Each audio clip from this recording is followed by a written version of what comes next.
149 years ang balay-balay na humukso isip isang kapiblo. Pero before pa rin ana, na-insist na rin ang balay-balay. Now, kita ang present time, kung sa mga ito contribution karon. Upon waking up this morning, pag mata nato, natin mga reflections, I hope na natay target din unta sa ika 150, 151, as much as possible, ikag-ikag binukid, mabalik yun, isang 50% lang sa mga batanon karon kay try to reply kagahapon pila ka porsyento imong pulong na iskot na naman. Usually mag-text mo sa inyo mga staff, good morning, hindi sa inyo maayag masulong. At least, kanang adlaw pero ganina lang ito nag-text ako again, sulisit ang akong reply, maayag masulong. Ang pornero yun, that will be our target. Kay sayang kayo ka-decisive na sila ko na pag-servicios mulay-mulay gikan 2010. So I hope ka-city, ka-18, so 20, natay target setting yun. Labi na itong mga IPMR. Gahapon, dito sa Barangay Miglamin, gahapon to sa i-replicate, ibuhok, mulay-mulay, na gi-emphasize dito mga batanon. Napulok pa Sabado lang. Mga batanon, gitudluan dito. And then, gani ang participation nato sa mulay-mulay together with Girl Scout Philippines. Kamay ra kayong budget.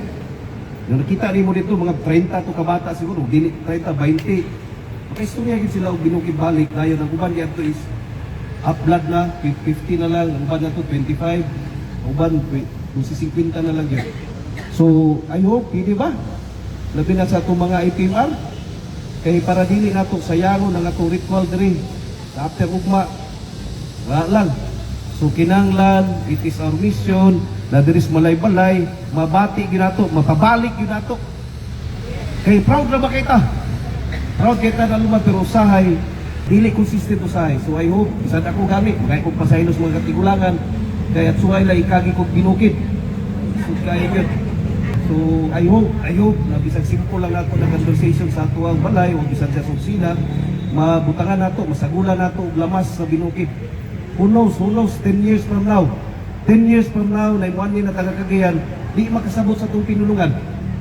Have you ever experienced magtumuglaing lugar? At mo dito sa mga kutabato niya, lahi naman, ininunggo man. At ka dito sa Marawi, kasabot. Have you ever tried?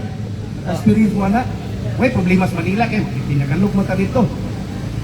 So, Ilocano, Ilonggo, Baray. Kung saan yung bation? Saan yung bation? Diba lahi kayo?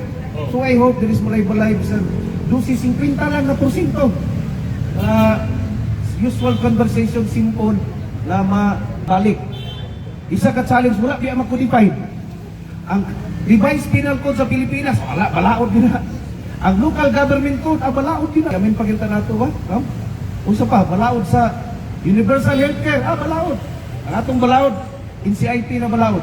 Pero na-codified ba ang pag-himog ritual, ang customs, ang do's and don'ts, ang buhaton, kay usay, unsay penalty di kabutang og sinsilyo diha, dabi mabali ra nahadlok kung ito la. Nganong patay lang na, ihani na gibali din na gituon niya dito. Wata ka balo.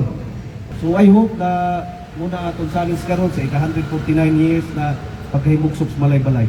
If we are truly nag-believe yun sa atuang tribo, tabang ta. Gani 30 years ago, wala magkailangan sa malay-balay, kinumdum ko. Before the approval of the IPRA law, wala mag-ingani ka? Kaduwaan ka. Kaduwaan ka sa ulam, panuoy kung ka na. Magpalit sa tindahan, binuhanan sa mga bata, kung sa mga bata. So, pero karon, kinsay mga dyaw sa imo So, at least, 30 years after, o 25 years after pagkapasa sa IPRA law, niya. Who knows, 20 years from now, istorya na yun. So, una, mga parintina ko na tayo pasugong, ano mo lang usad, binuhanan ng yapon, kanaan ang tingog. Pero karon, isa'y kanaan ang tunog, di naman gakadyawan. Kani, usay, mahadlok pa kagay, gilibak naman siya ko ani. Gilibak naman ani. So, watch out, kung hindi mo kaistorya. Hindi mo kaistorya na, sige lang, nagpon, sila kaging binukid ba? So, I hope, kana lang yun